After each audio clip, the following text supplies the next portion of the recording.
How to make and create automotive logo on Canva PC in less than 1 minute. Hello guys, so all what you have to do is so simple and easy. Go to canva.com and log into your account. Now click on create a design and search for logo. Click on the first option until it takes you to this page. Now go right here and scroll down like this until you find automotive logo right here, as you can see.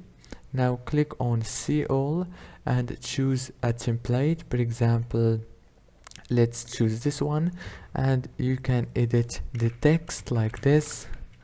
And after you finish, go here and click download. If this video was helpful, please don't forget to like, subscribe, and see you later. Thank you so much.